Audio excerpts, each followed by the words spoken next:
From a 58-year-old widower scrolling dating apps in Baltimore to accusations of predatory behavior, emotional manipulation, and a vanishing bride who sparked internet-wide concern for her safety, Mark Shoemaker's story became one of 90 Day Fiancé's most disturbing chapters. Mark Shoemaker entered the 90 Day Fiancé universe in 2015 as a 58-year-old single father from Baltimore, Maryland. On the surface, he seemed like a sympathetic figure, a widower raising 4 children after his first wife abandoned the family. But the details beneath that surface told a much darker story. His first marriage had been to a Filipino woman from Cebu, Philippines. They had 4 children together before she left, reportedly changing radically, according to Mark's telling. He never took responsibility for his role in the marriage's collapse. Instead, he painted himself as the victim, a hardworking American dad left to pick up the pieces while his foreign wife walked away. What Mark did next raised immediate red flags. Rather than reflect on what went wrong, he returned to the exact same city where he'd found his first wife. Same country, same region, same dating strategy. He hopped on an international dating app and started hunting for wife number 2. This time, he found 19-year-old Nikki Mediano. The age gap was staggering. Mark was 58, Nikki was 19. That's a 39-year age difference, the largest featured on the show at that time. His own daughter, Elise, was older than his new fiancé. Let that sink in for a moment. Mark was pursuing a romantic relationship with someone younger than his own child. Not much was publicly known about Mark's professional life until court documents and research revealed he owned a 440 concert piano service, a piano rental business based in Baltimore. According to his LinkedIn profile, Mark had been in business for approximately 50 years, single-handedly providing concert grand pianos, Yamaha, Steinway, and Bosendorfer models to major venues, conventions, theaters, casinos, and even chartered cruise ships throughout the Northeast and Mid-Atlantic United States. His business generated an estimated $150,000 annually, which gave him enough financial stability to afford international travel, sponsor a K-1 visa, and gift Nikki a car upon her arrival. But this financial position gave him enormous power over Nikki. She was a teenager from a developing country. He was an established American with a house, a car, and the legal authority to sponsor her immigration status. That power imbalance would define everything that followed. Mark and Nikki's relationship moved at a pace that can only be described as reckless.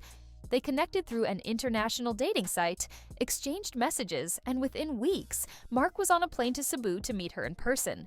He proposed after just 2 days together. 2 days? That's not enough time to know someone's middle name, let alone commit to spending your life with them.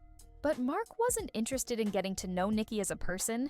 He was interested in securing her before she could change her mind. The proposal itself was telling. Instead of a traditional engagement ring, Mark used a zip tie. He literally fastened a piece of plastic around her finger and called it an engagement. Some viewers saw it as quirky. Yet others saw it as cheap and dismissive, a sign of how little he valued the commitment he was supposedly making. Nikki accepted. At 19, she was being offered a ticket to America, a new life, and what she believed was love from a mature, stable man. She couldn't see the red flags that were obvious to everyone watching. Once the K-1 visa was approved, Nikki arrived in Baltimore to begin the 90-day countdown to marriage. The culture shock hit immediately. Mark's household was nothing like she expected. He had 4 children from his previous marriage, all dealing with their own feelings about their father's new teenage fiancé. His eldest daughter was older than Nikki. Imagine being a young woman and suddenly being asked to call someone younger than you stepmom. The awkwardness was suffocating. Mark expected Nikki to seamlessly step into the role of wife, mother, and housekeeper. She was supposed to care for his children, manage the household, and adapt to American life, all while navigating a relationship with a man old enough to be her grandfather. But adaptation was a one-way street in Mark's world. He expected Nikki to change everything about herself. He changed nothing. Mark Shoemaker's treatment of Nikki on camera was a masterclass in manipulation and control. Disguised as quirky household rules and old-fashioned values, every episode seemed to reveal new ways he diminished her autonomy. The car window incident became infamous among fans. While driving, Nikki casually touched the window, leaving a fingerprint on the glass. Mark immediately snapped at her, citing a rule he enforced on his children. She wasn't allowed to touch the windows because it left smudges. He was treating his adult fiancé like a misbehaving child. The rule wasn't about cleanliness, it was about control. The knife incident was even more disturbing. During a conversation in the kitchen, Nikki was chopping vegetables. Mark refused to talk to her while she held the knife. He claimed it made him uncomfortable. What exactly was he implying? That his teenage bride might attack him? The paranoia was unsettling, and it served a purpose. Keeping Nikki off balance, making her feel like a threat rather than a partner. The identical car was perhaps the creepiest detail. Mark gifted Nikki a vehicle when she arrived in America, the exact same make, model, and year as the car he'd given his ex-wife. When confronted about this disturbing coincidence, his response was chilling. "It rolls my clock back 25 years. He wasn't seeing Nikki as an individual. He was seeing her as a replacement part, a younger version of the wife who left him. Photos of his ex-wife remained displayed throughout their home. Nikki was living in a house decorated with images of the woman she was apparently meant to replace. Every room reminded her that she wasn't special. She was just the latest model." Mark's ultimatum stripped away any remaining illusion of partnership. He gave Nikki 24 hours to decide whether she wanted children. If she said yes, he would end the relationship.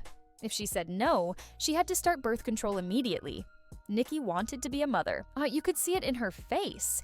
The heartbreak of being forced to choose between her dreams and her relationship.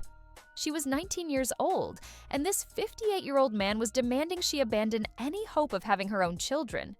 She capitulated.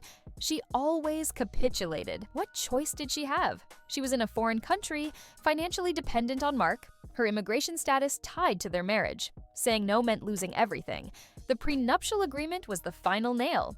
Mark insisted Nikki sign a document ensuring she would receive nothing if they divorced. No assets, no support, nothing. After building a life with him, raising his children, adapting to his demands, if the marriage failed, she'd walk away empty-handed. According to his daughter Elise's later revelations, when the prenup shown on camera was actually a fake, they signed the real one off-camera to ensure it would hold up legally. Mark had enough legal experience from suing people that he knew exactly how to protect his interests. She signed it hours before their wedding. Under pressure, isolated and vulnerable, she couldn't resist. When criticism mounted after the season aired, Mark did something unexpected. He sued TLC and the production company Sharp Entertainment for defamation, claiming they had misrepresented him through selective editing. The lawsuit was filed in New York in 2016. Mark and Nikki alleged fraudulent inducement, breach of contract, and defamation. They sought monetary damages, a preliminary injunction to stop the airing of footage, and rescission of their contracts. The lawsuit was dismissed in May 2017. Judge Erica M. Edwards ruled that Mark and Nikki had signed contracts granting producers full editing discretion.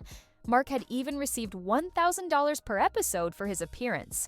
Whatever appeared on screen, he had agreed to the terms that made it possible. The edit didn't lie. The edit revealed exactly who Mark Shoemaker was. The darkest revelations about Mark Shoemaker didn't come from the show. They came from his own daughter. In January of 2022, Elise Shoemaker broke her silence in a series of TikTok videos that sent shockwaves through the 90-day Fiancé fan community. What she described painted a picture far more disturbing than anything that aired on television. Elise revealed that she had been brainwashed as a child to idolize her father. Despite his abandonment of emotional responsibility after her mother left, despite his manipulative behavior, meant she had been conditioned to see him as a hero. She was made to believe that white straight men were the most ostracized group in America because her father convinced her of this. But as she grew older, the conditioning wore off. She started seeing her father clearly for the first time. She described his trips to the Philippines as predatory expeditions, wife-hunting missions, where he specifically targeted young, vulnerable women who would be dependent on him. The first trip yielded her mother. The second yielded Nikki. Same playbook, different decade. When Mark announced he was going to the Philippines to find a wife, Elise, who was 19 at the time, told him her only request was that his future wife be older than her. 2 weeks into his month-long trip, Mark announced his engagement on Facebook without telling his family. And when he returned home, he revealed that his new wife had just turned 19, the same age as Elise. Elise referred to Nikki as essentially a stepsister, due to the minimal age gap between them. The woman who was supposed to be her stepmother was younger than her. The family dynamic was broken beyond repair. By 2022, Elise had cut all contact with her father. When news of his divorce filing broke, her response was simple and sarcastic. "I'm so shocked. I'm absolutely shocked. They seemed so happy together." Her words dripped with irony. That's what his own daughter said about the end of his marriage. Not sympathy, not sadness, but relief. Elise concluded by stating, "He is no longer in my life, and I'm a better person for it." After season 3 wrap, Mark and Nikki retreated from public view. But unlike many 90-day fiancé couples who leveraged their fame into social media careers and spin-off appearances, the Shoemakers went silent, Mark's Instagram account went private, Nikki virtually disappeared from the internet. For years, fans had almost no insight into how their marriage was actually functioning. The couple reportedly stayed together for nearly 7 years, though together might be generous. In March 2022, Mark filed for divorce in Baltimore County, Maryland. The initial filing cited a shocking accusation: adultery. Mark claimed that Nikki had cheated on him. The irony wasn't lost on fans. Here was a man who had treated his wife like property, now playing the victim card because she allegedly sought connection elsewhere. But Mark quickly amended the filing. The adultery accusation disappeared, replaced with vague language about private matters and irreconcilable differences. He mentioned failed attempts at marital counseling. Then something strange happened. By March 2023, the divorce case was dismissed. Not finalized, dismissed. In court documents, Mark wrote, "Plaintiff wants nothing more but to save this union. Defendant promised after filing a complaint to get help to correct ongoing egregious behavior, but has failed." When contacted by In Touch Weekly, Mark exclaimed via email, "We are not divorced. We are not separated and never were. Our marriage is not dissolved." Mark and Nikki remained legally married, but reportedly separated and living apart. No one could confirm the details. Neither party spoke publicly. The 90-Day Fiancé franchise has moved on, producing dozens of new couples and scandals. But Mark and Nikki's story continues to haunt fan discussions as a benchmark for everything wrong with the show's premise. Their relationship exposed the dark underbelly of international dating, the power imbalances, the potential for exploitation, the vulnerability of young foreign partners dependent on their American sponsors. Mark didn't just date Nikki. He controlled her immigration status, her finances, her reproductive choices, and her daily existence. The franchise platform allowed this dynamic to unfold for entertainment. Millions watched. Many were horrified, but the show continued, finding new couples with similar age gaps and power imbalances. Mark Shoemaker's legacy isn't romance. It's a warning about what happens when the wrong person gains total power over someone with nowhere else to turn. His story reveals how financial leverage, immigration dependency, and age disparities can create relationships that look more like ownership than partnership.